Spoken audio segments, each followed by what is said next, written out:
नमस्कार, स्वागत है आप सभी का विस्तार न्यूज में और मैं हूं आपके साथ जुबैर चौधरी। वक्त हो चला यूपी के बुलेटिन अपना उत्तर प्रदेश का, जहां सबसे पहले बात करेंगे संभल की, जहां पर समाजवादी पार्टी के सांसद शफीकुर रहमान बर्क सुपुर्द खाक हो गए हैं, जहां उनको पुश्तैनी कब्रिस्तान में दफनाया गया है।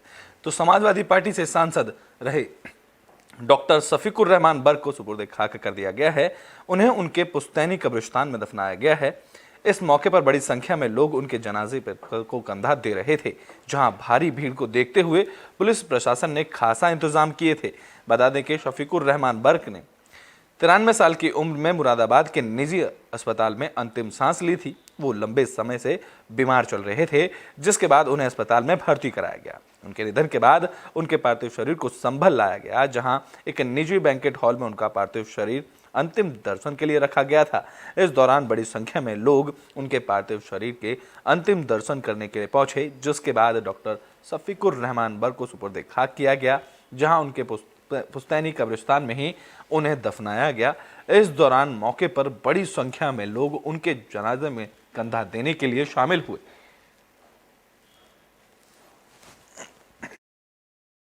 देखिए, हम सब लोगों के लिए आज बड़ा दुख भरा दिन है। हमें नहीं, पूरे देश और दुनिया में आज लोग उनके चाहने वाले बहुत दुखी हैं।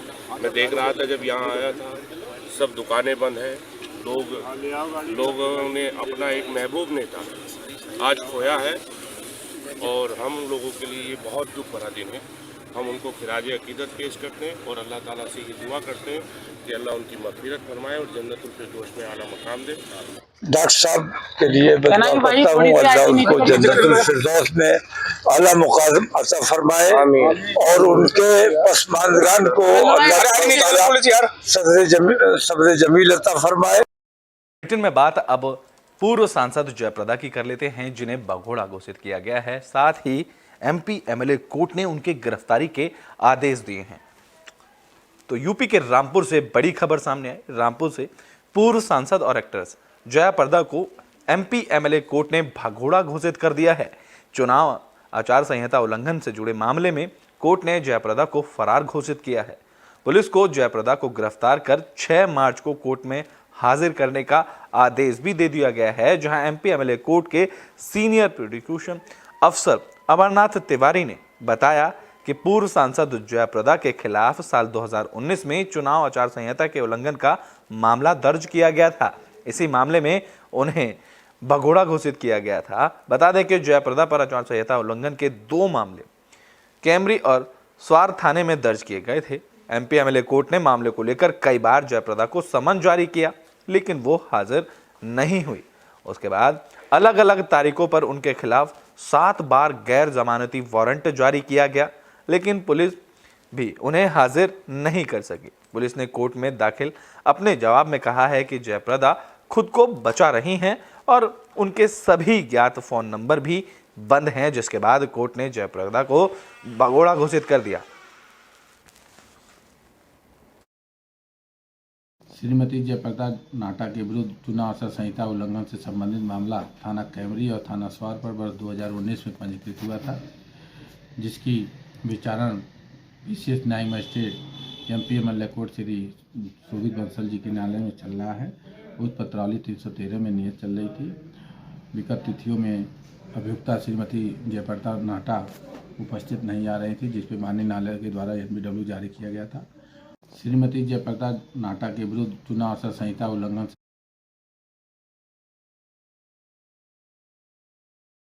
बात रामपुर की कर लेते हैं, जहां डॉक्टर भीमराव अंबेडकर की फोटो लगाने को लेकर विवाद हुआ। इस बीच 2 पक्षों में मारपीट हुई, जहां से फायरिंग की भी खबर सामने आई।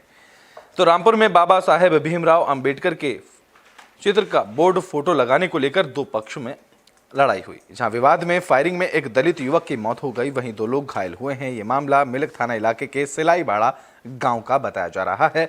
मृतक युवक के परिजनों और ग्रामीणों ने बाबा साहेब के फोटो के नीचे शव रखकर प्रदर्शन किया, जिसके बाद परिजनों का आरोप है कि युवक की मौत पुलिस की गोली से हुई है। इस मामले की जानकारी मिलते ही पुलिस प्रशासन के आला अधिकारी मौके पर पहुंचे और परिजनों को समझा बुझाकर मामले को शांत कराया गया। पुलिस ने घायलों को इलाज के लिए अस्पताल में भर्ती कराया, जिसके बाद शव को कब्जे में लेकर पोस्टमार्टम के लिए भेजा गया। जानकारी के मुताबिक जमीन पर बाबा साहेब अंबेडकर के फोटो का बोर्ड लगाने का दूसरे पक्ष ने विरोध किया था। दरअसल दलित समाज के लोग इस जमीन पर बाबा साहेब अंबेडकर के नाम से पार्क बनाकर उनकी मूर्ति स्थापित करना चाहते थे, जबकि दूसरे पक्ष का कहना था कि इस जगह पर खाद का गड्ढा है और जमीन ग्राम समाज की है। इसको लेकर विवाद शुरू हुआ था, जिसमें एक युवक की गोली लगने से मौत हो गई। इस बीच घटना से जुड़ा एक वीडियो सोशल मीडिया पर वायरल हो रहा है, जिसमें पुलिस लाठीचार्ज करती नजर आ रही है और बेकाबू हालात को संभालने के लिए मुरादाबाद के डीआईजी और मंडलायुक्त सिलाईबाड़ा गांव पहुंचे। उन्होंने परिजनों को हर संभव मदद और दोषियों के खिलाफ कार्रवाई करने का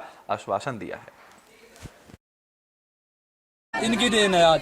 अगर मैं कुछ बन सकता हूँ तो इन्हीं की देन है। अगर ये कमांडो इतने लोग आए हैं तो इन्हीं की देन है, सब बाबा साहब की देन है यहाँ पर। और यहाँ पर हमने वोट गाड़ दिया। हमारे विपक्ष गंगवार बहुत लोग हैं, मैं एक एक करके नाम नहीं गिना सकता आपको, ठीक है। यहाँ पर आज एसडीएम पता ना कौन कौन आई थी। मैं रिक्शा चला रहा था, मैं रिक्शा चला के आया जैसे घर, मेरे रास्ते में खबर पड़ी मेरा भाई एक्सपायर हो गया। मुझे इतना दुर्भाग्य की बात हुई मेरे, मैं कुछ कह नहीं सकता। मैं चक्कर आने लगे, मैं फिर भी घर तक आया। गोली चलाई किसी ने? हाँ मैं बता रहा हूँ, मैं घर तक आया, मुझे घर यहाँ पर मिली सूचना। यहाँ पर सीधे 2 लोग पुलिस वाले, एक का नाम आदेश चौहान, एक का नाम ऋषिपाल, हमारी चौकी पे रहते हैं। इन्होंने ऊपर चढ़े और यहाँ पर गंगवारों के कहनों से शूटिंग उन्होंने स्टार्ट कर दी। बेहिसाब दे दनादन फायरिंग की है उन्होंने, जिसमें मेरे एक भैया घायल खत्म हो गए यहाँ पर।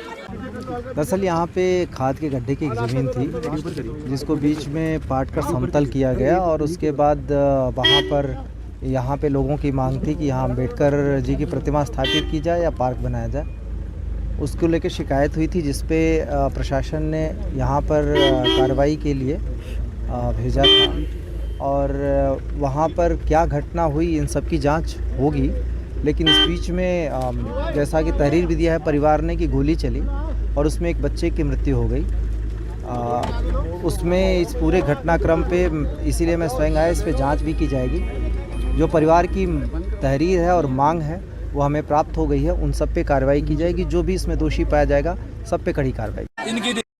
रिटर्न बात शामली की कर लेते हैं, जहां हाईवे पर ट्रकों से अवैध वसूली का मामला सामने आया है, जिसमें लठधारी लोगों का वीडियो सोशल मीडिया पर जमकर वायरल हो रहा है। तो शामली में कानून व्यवस्था को खुलेआम चुनौती देते लठधारी लोगों का एक वीडियो सोशल मीडिया पर वायरल हो गया। वीडियो बिडौली के मेरठ करनाल हाईवे का बताया जा रहा है, जिसमें लठधारी लोग रात के वक्त हाईवे पर ट्रकों को रोक रहे हैं। आरोप है कि ट्रकों को रोककर लठधारी लोग ट्रक चालकों से अवैध वसूली कर रहे हैं। बताया जा रहा है कि हरियाणा के जींद से निकले कैंटर जो हरिद्वार की गौशाला में चारा डालने जा रहे थे, उन्हें अवैध वसूली के लिए लठधारी लोगों ने रोका। जब ड्राइवरों ने पैसे नहीं दिए तो उनकी लाठी डंडों से पिटाई की गई। अब देखना दिलचस्प होगा कि पुलिस इन लठधारी लोगों के गुंडा राज पर कब तक लगाम लगा पाती है।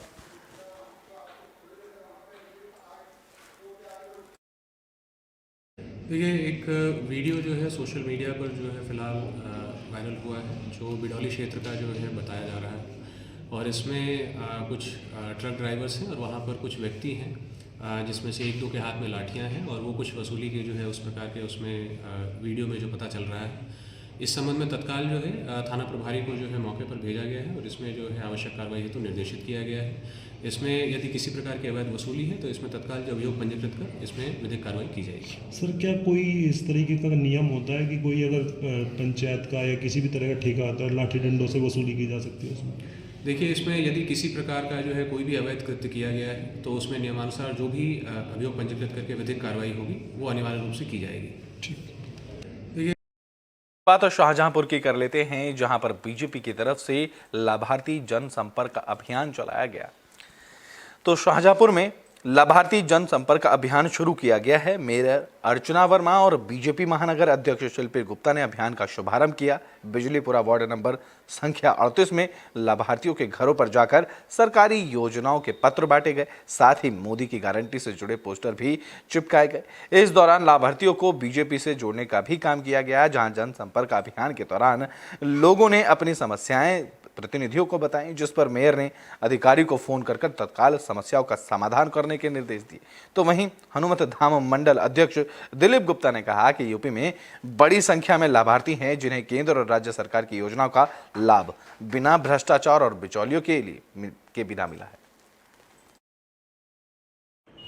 देखिए, हमारी सरकार ने सभी लोगों को कुछ न कुछ मिला है। तो हम लोग लाभार्थी जनसंपर्क अभियान हमारी पार्टी का एक प्रोग्राम आया है, तो हम उसी के तहत आज दिलीप हमारे हनुमत धाम मंडल में दिलीप जो हमारे यहाँ के मंडल अध्यक्ष हैं, तो उनके और जिला अध्यक्ष हमारी शिल्पी गुप्ता के नेतृत्व में हम लोगों ने आज लाभार्थी जनसंपर्क बात मथुरा की कर लेते हैं, जहां चंद्रशेखर आजाद के बलिदान दिवस पर कार्यक्रम का आयोजन किया गया। तो 27 जनवरी को शहीद क्रांतिकारी चंद्रशेखर आजाद के बलिदान दिवस पर कार्यक्रम का आयोजन किया गया। इस मौके पर श्री कृष्ण जन्मभूमि संघर्ष न्यास ने चंद्रशेखर आजाद को श्रद्धांजलि दी। श्री कृष्ण जन्मभूमि ईदगाह विवाद के हिंदू पक्षकार दिनेश वर्मा ने कहा कि इन महान क्रांतिकारियों के बलिदान से ही हमें आज़ादी मिली। संगठन के राष्ट्रीय महासचिव अश्वनी शर्मा और महानगर अध्यक्ष नरेश सिंह ने कहा कि आज के ही दिन गुजरात में गोधरा ट्रेन में राम भक्तों को 22 साल पहले जलाया गया था और आज भगवान राम भव्य मंदिर में विराजमान है। मथुरा में कार्यालय में श्री कृष्ण जन्मभूमि संघर्ष न्यास के सभी पदाधिकारियों द्वारा चंद्रशेखर आजाद जी का आज बलिदान दिवस है, उसी उपलक्ष्य में उनको श्रद्धांजलि अर्पित की गई। और आज ही के दिन जो गोधरा कांड हुआ था उसमें 59 राम भक्तों को जो शहीद कर दिया गया था, उनको जला दिया गया था, उनकी भी आज श्रद्धांजलि दी गई। आज एक ऐसा दिन है जो चंद्रशेखर आजाद जी का, जिनकी वजह से आज हम स्वतंत्र भारत में सांस ले रहे हैं। हमारे अमर शहीदों द्वारा भारत को स्वतंत्र कराया गया। इन लोगों ने बहुत ही कष्ट पाए थे, अपने जी जान से, अपने जान की बाजी लगा करके इन्होंने हमारे देश को आज़ाद कराया। बात फिरोजाबाद की कर लेते हैं, जहां पुलिस और लुटेरों के बीच मुठभेड़ हुई। तो फिरोजाबाद में पुलिस का एक्शन लगातार देखने को मिल रहा है। पुलिस और लुटेरे की देर रात दोबारा मुठभेड़ हुई। एसओजी और थाना मक्खनपुर पुलिस ने मुठभेड़ के बाद 2 शातिर बदमाशों को गिरफ्तार किया। मुठभेड़ में एक बदमाश शिवा गोली लगने से घायल हुआ, जिसे इलाज के लिए अस्पताल में भर्ती कराया गया। बता दें कि कल भी 2 थानों की पुलिस की बदमाशों के साथ मुठभेड़ हुई थी, जिसमें 3 बदमाश गिरफ्तार किए गए थे। अब मुठभेड़ के बाद जिस बदमाश शिवा को पुलिस ने गिरफ्तार किया है वो उसी बदमाश गिरोह का सदस्य बताया जा रहा है, जिसके साथ पुलिस की एक दिन पहले मुठभेड़ हुई थी।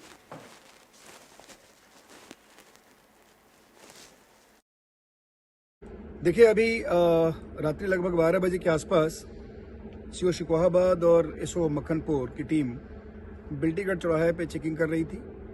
उस समय एक बाइक पे 2 व्यक्ति सवार थे और उस बाइक को रोककर चेक करने का प्रयास किया गया।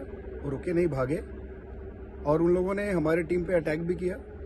हमारी टीम की तरफ से जवाबी कार्रवाई हुई और उसमें कुछ दूर जाकर के वो बाइक लड़खड़ा के गिरी। वहाँ पर पहुँचने के बाद देखा कि वहाँ पे एक जो बदमाश था वो भागने लगा, एक वहीं गिरा पड़ा था। हम लोगों ने तत्काल जो गिरा था उसको उठाकर यहाँ से हॉस्पिटल भिजवा दिया और जो भाग रहा था उसको पकड़ने के लिए हमारी टीम पीछे कॉम्बिंग करने लगी। उसको भी दौड़ा के पकड़ लिया गया। देखिए, जिनमें बात अब बागपत की कर लेते हैं। बागपत में लोक अदालत का आयोजन 9 मार्च को किया जाना है, जिसको लेकर जानकारी दी गई है।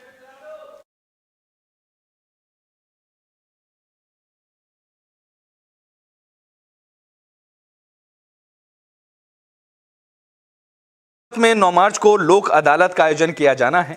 ये आयोजन जिला और सत्र न्यायालय परिसर में किया जाएगा, जहां राष्ट्रीय लोक अदालत में दीवानी और समन्वय आपराधिक मामलों का निस्तारण किया जाएगा। जिला सत्र न्यायाधीश संजीव कुमार पांडे से मिली जानकारी के मुताबिक ये आयोजन राष्ट्रीय विधिक सेवा प्राधिकरण के तत्वाधान में किया जाएगा, जिसमें सभी वादों से जुड़े अधिकारी भी मौजूद रहेंगे, जिससे कि वाद दायर करने वालों को किसी तरह की परेशानियों का सामना न करना पड़े। जनपद न्यायालय में राष्ट्रीय लोक अदालत का आयोजन 9 मार्च 2024 को किया जाएगा। राष्ट्रीय लोक अदालत में जनपदवासी पार्टिसिपेट करके अपने दीवानी विवाद, पारिवारिक विवाद, bank, water department, electricity department, telephone department, इन सब के विवादों का निस्तारण सुलह समझौते के आधार पर करा सकते हैं। मैं सभी जनपदवासियों से आह्वान करूंगा कि राष्ट्रीय लोक अदालत में बढ़ चढ़ कर हिस्सा लें और अपने विवादों का निस्तारण सुलह समझौते के आधार पर कराएं।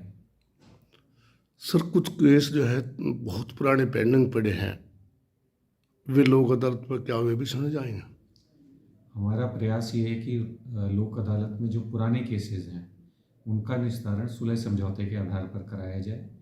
पिछली बार भी जो राष्ट्रीय लोक अदालत का आयोजन किया गया था तो करीब 3 से 4, 15 से 20 वर्ष पुराने केसों का निस्तारण किया गया था।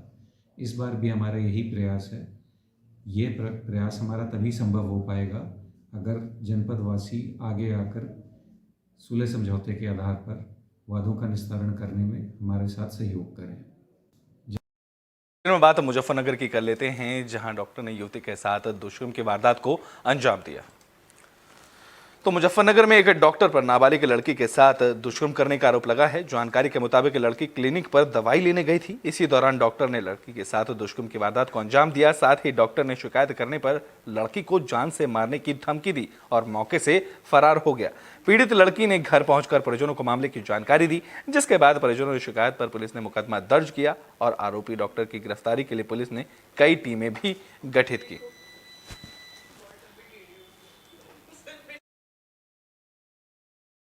कल दिनांक 26 फरवरी को बुढ़ाना थाना पर जौला गांव की प्रार्थिया ने एक तहरीर दिया और ये बताया कि उसकी बेटी के साथ एक मेडिकल स्टोर संचालक ने दुष्कर्म किया है। इस बात की जानकारी होते ही तत्काल तहरीर के आधार पर सुसंगत धाराओं में अभियोग पंजीकृत कराया गया है और अभियुक्त की गिरफ्तारी के लिए टीमों का गठन कर दिया गया है। इसमें समस्त अग्रिम विधिक कार्यवाही सुनिश्चित की जा रही है। कल दिनांक 26 फरवरी को